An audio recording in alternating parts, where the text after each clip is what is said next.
आशा anganwadi NHM कर्मियों के लिए बड़ी खुशखबरी। भुगतान मानदेय वृद्धि और आंदोलन पर बड़ा अपडेट। नमस्कार, स्वागत है आपका अपना यूट्यूब चैनल जॉब जीतू में। आज का वीडियो आशा कार्यकर्ता, आशा फैसिलिटेटर, ममता कार्यकर्ता, आंगनबाड़ी सेविका सहायिका, वैक्सीन कुरियन, संविदा कर्मी, एनएच कर्मचारी और लाखों मेहनतकश बहनों और भाइयों से जुड़ा हुआ अपडेट है।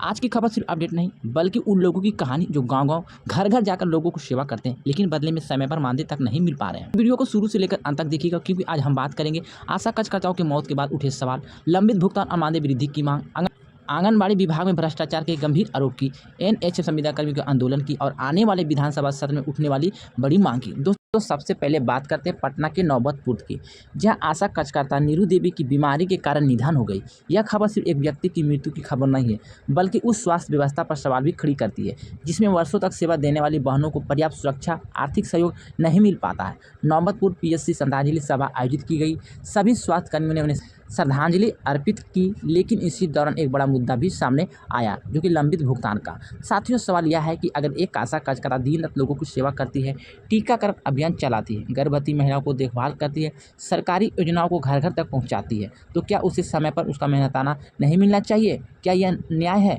इसी कारण से आशा कार्यकर्ताओं में नाराजगी देखने को मिल रही है। साथियों, जब कोई कर्मचारी संगठन किसी कर्मी को सुख दुख में साथ खड़ा होता है, तभी संगठन की असली ताकत दिखाई देती है। आज जरूरत है इस बात की सभी कर्मचारी एकजुट रहे, क्योंकि इतिहास गवाह है, जब कर्मचारी बढ़ते हैं तब उनकी मांग काफ़ी कमज़ोर पड़ जाते हैं। इसलिए एकजुटता ही सबसे बड़ी ताकत है और सरकार को झुकाने का भी यही एक सबसे बड़ा रास्ता है। अब बात करते हैं पटना में आयोजित एक बैठक की गई, जिसमें आगामी रणनीति पर विस्तार से चर्चा हुई। बैठक में यह भी विचार किया गया कि आने वाले विधानसभा सत्र में कर्मचारियों की मांग को लेकर मजबूती से वहां पे रखने होंगे। दोस्तों, यह बात समझने की जरूरत है कि सिर्फ मांग कर देने से काम नहीं चलता। मांग को संगठित तरीके से रखना पड़ता है, संगठन को मजबूत बनाना पड़ता है, हर कर्मचारी की अपनी जिम्मेदारी समझनी पड़ती है। यही कारण के विभिन्न विभाग के संगठन कर्मचारी बैठकों का आयोजन कर रहे हैं और आगे की रणनीति बना रहे हैं। अब बात करते हैं एक ऐसी खबर की जिसने हजारों आशा बहनों की परेशानी को सामने लाकर रख दिया है। आशा और आशा सहयोगी ने आशा कार्यकर्ताओं को लंबित भुगतान और मानदेय वृद्धि की मांग को लेकर ज्ञापन सौंपा गया। साथ ही यह सिर्फ एक जिले की समस्या नहीं है, ये देश के कई राज्यों में आशा कार्यकर्ताओं को समय पर भुगतान नहीं मिल रहा है। कई बहनें का भुगतान महीनों से लंबित है। कल्पना कीजिए, एक महिला पूरे महीने काम करते हैं, घर संभालते हैं, बच्चों की जिम्मेदारी निभाते हैं, सरकारी योजनाओं पर काम करते हैं, लेकिन उसका मेहनताना समय पर नहीं मिल पाता है। ऐसी स्थिति में परिवार कैसे चलेगा?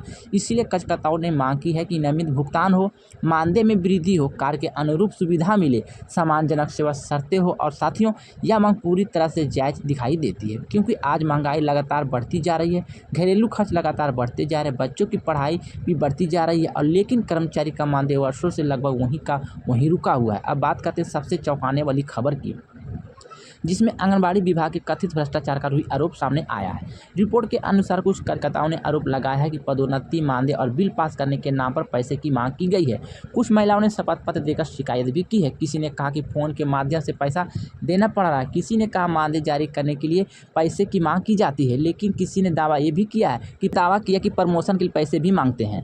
हालांकि दूसरी ओर संबंधित पक्षों में आरोप लगाया कि ये सब बातें गलत है। अब जांच के बाद पूरी सच्चाई सामने आएगी, लेकिन यदि कहीं भ्रष्टाचार हो रहा है तो उस पर सख्त कानूनी कार्रवाई होनी चाहिए, क्योंकि सबसे अधिक नुकसान गरीब और मेहनतकश कर्मचारी का ही होता है। सोचिए साथियों, एक आंगनबाड़ी कार्यकर्ता जो पहले से सीमित मानदेय में काम कर रही है, ऊपर से अपने ही अधिकार पाने के लिए रिश्वत देनी पड़ रही है। कितनी दुख की स्थिति है। यही कारण है कि कर्मचारी संगठन पारदर्शिता और जवाबदेही की मांग कर रही है। अब बात करते हैं एनएचएम संविदा कर्मचारी की। इस प्रदेश से खबर निकलकर आ रही कि राष्ट्रीय स्वास्थ्य मिशन के अंतर्गत करिया संविदा कर्मचारी ने आंदोलन का ऐलान किया है। उन्होंने सरकार को ज्ञापन सौंपते हुए एक महत्वपूर्ण बात यहाँ पे रखी है, जिसमें शामिल है नियमित कर्मचारियों की सुविधा हो, वेतन संबंधी सुधार हो, निष्कासित कर्मचारी की बहाली किया जाए, सेवा की सुरक्षा हो और अन्य लंबित मांगों को पूरा किया जाए। साथियों, आंदोलन की चेतावनी भी दी गई है। यदि मांगों पर विचार नहीं हुआ तो चरणबद्ध आंदोलन चलाया जाएगा। यह दिखाया जाता है कि कर्मचारी के भीतर कितने समय से असंतोष जमा हो रहा है।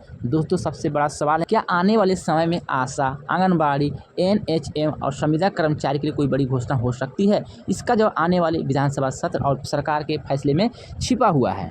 लेकिन एक बात स्पष्ट है, जब कर्मचारी अपनी आवाज़ संगठित तरीके से नहीं उठाएंगे, तब तक बदलाव की गति धीमी रहेगी। आज आशा कार्यकर्ता बेहतर मानदेय चाहती है। आंगनबाड़ी सेविका सहायिका सम्मानजनक वेतन चाहती है। एएनएचएम कर्मचारी सेवा की सुरक्षा चाहती है। संविदा कर्मचारी अस्थायी समाधान चाहते हैं और यही मांग किसी विलासित की नहीं बल्कि सम्मानजनक जीवन की मांग है। दोस्तों, जब कोई आशावान आधी रात को किसी गर्भवती महिलाओं को अस्पताल पहुंचाती है, जब कोई आंगनबाड़ी सेविका बच्चों के पोषण की जिम्मेदारी निभाती है, जब कोई एएनएचएम कर्मचारी महामारी के समय अपनी जान जोखिम में डालकर काम करती है, तो सिर्फ उन्हें धन्यवाद नहीं बल्कि सम्मानजनक वेतन सुरक्षा भी मिलनी चाहिए। और यही आवाज़ सबसे बड़ी बहस बन चुकी है। यही लाखों कर्मचारियों की सबसे बड़ी उम्मीद है और यही मुद्दा है जिस पर आने वाले दिनों में राजनीति से लेकर प्रशासन तक सबकी नज़र टिकी हुई है। अब आपकी राय क्या है? क्या आशा कार्यकर्ता, आंगनबाड़ी सेविका सहायिका, एएनएचएम और संविदा कर्मचारी को मानदेय बढ़ाना चाहिए? क्या लंबित भुगतान तुरंत जारी होना चाहिए? क्या सेवा सुरक्षा की व्यवस्था होनी चाहिए? अपनी राय कमेंट बॉक्स में ज़रूर बताइएगा। अगर आपके मन में कोई सवाल या कोई सुझाव होंगे तो भी आप कमेंट बॉक्स में बताकर ही जाइएगा। तो मैंने यहाँ पे आपको जानकारी बता दी है। जानकारी अगर आपको थोड़े से भी अच्छे लगे हैं तो आप वीडियो को लाइक कर सकते हैं, वीडियो को शेयर कर सकते हैं। चैनल पर पहली बार जुड़ गए हैं तो चैनल को भी सब्सक्राइब कर सकते हैं, क्योंकि सब्सक्राइब करने में आपसे कोई पैसा शुल्क चार्ज नहीं लगता। सब्सक्राइब करना बिल्कुल ही मुफ्त है। तो अभी तक चैनल को सब्सक्राइब नहीं किए हैं तो चैनल को सब्सक्राइब करके रख लीजिए। मिलते हैं अगली बड़ी वीडियो में इसी तरह से नई खबर, नई जानकारी के साथ। जब तक लिए good bye. Thanks for watching. जय हिंद, जय भारत।